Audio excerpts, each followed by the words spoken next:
Créée depuis le 20 décembre 1995 sous l'appellation Université Bova-Djamé, cette institution publique devenue depuis le 10 octobre 2012 l'Université Nangua-Brougua de Côte d'Ivoire est en matière de recherche et d'innovation technologique un pôle d'excellence. Succincte présentation de cette institution étatique avec son président, le professeur Yao Tano. L'Université Nangua-Brougua, il faut le dire, est une université entièrement scientifique.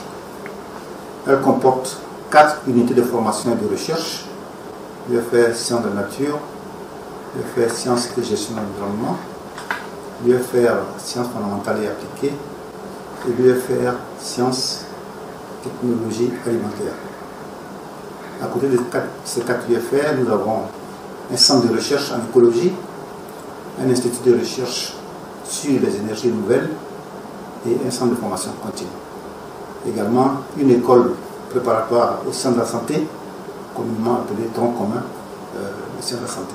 L'unité de formation et de recherche, l'UFR Sciences Technologies Alimentaires, par ses travaux de recherche, a mis sur pied ce produit nouveau, la semoule de banane sénescente, dont un échantillon est tenu ici par le docteur Nguessa Akissi Arlette, qui fait partie de l'équipe du professeur Gonetti Gentia, directeur de l'équipe de recherche des valorisations des bioressources, en acronyme ValBiores. L'équipe de recherche que je dirige se dénomme équipe ValBiores, entendez par ValBiores, valorisation des bioressources.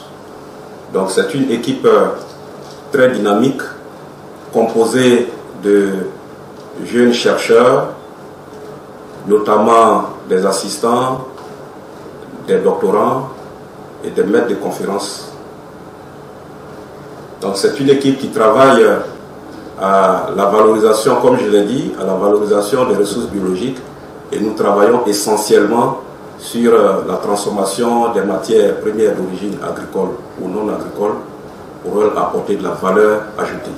La banane sénescente, souvent objet de perte post-récolte, sera désormais consommable sous plusieurs formes.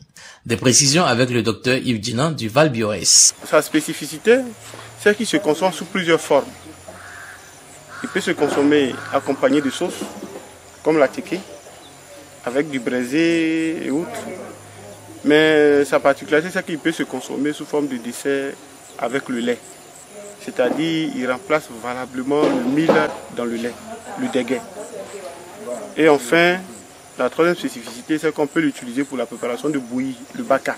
Ce produit révolutionnaire a valu au docteur Nguessa Akissi Arlette le deuxième prix d'une valeur de 1 million de francs CFA et un trophée au Salon de l'agriculture d'Abidjan, le Sahara, en 2019. J'ai obtenu ce trophée après avoir participé au concours d'innovation et j'ai reçu le deuxième prix de la thématique 5, amélioration de la qualité des produits et la bonne gestion des intrants.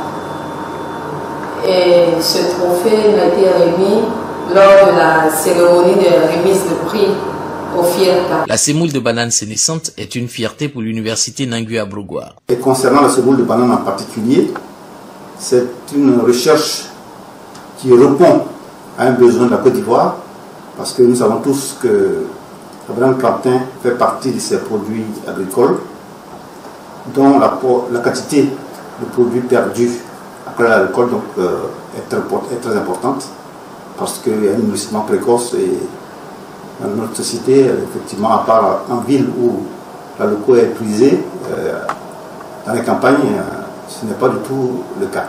Donc, il fallait trouver une solution pour valoriser la banane sénescente, c'est donc trop mieux.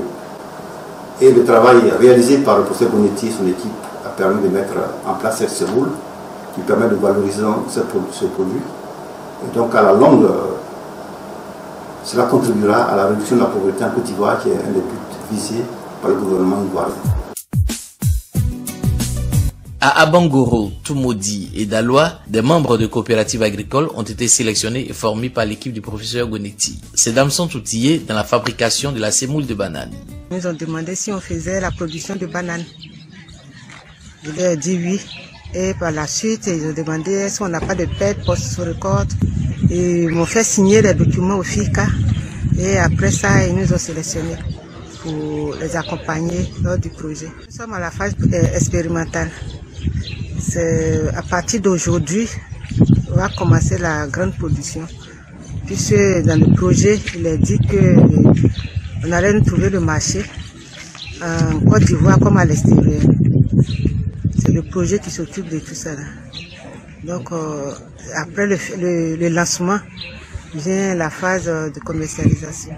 Et puis j'ai dit aussi à toutes les autres femmes qui ont qui font le commerce des bananes, qu'à partir de maintenant, de ne plus avoir des soucis. Nous, on peut transformer la banane bien mûre pour faire quelque chose, pour faire un rajout. On va ajouter des valeurs sur ce qu'on doit jeter, sur la banane trop mûre. C'est ça même, ce côté-là même qui me plaît dans ce projet. Rappelons que ce projet de diffusion de la banane sénescente est financé par le FIRCA, le Fonds interprofessionnel pour la recherche et le conseil agricole, dans le cadre du FCA, qui est le Fonds compétitif pour l'innovation agricole durable. L'État de Côte d'Ivoire a le devoir pour un développement endogène d'accompagner les chercheurs ivoiriens dans leurs travaux, car le pays à forte masse paysanne a besoin d'une modernisation de son agriculture pour assurer l'avenir des générations futures. Tout cela passe donc par l'effort conjoint de toutes les forces vives, dont les chercheurs, qu'on ne recherche plus fort heureusement en Côte d'Ivoire, mais que l'État doit sans cesse soutenir.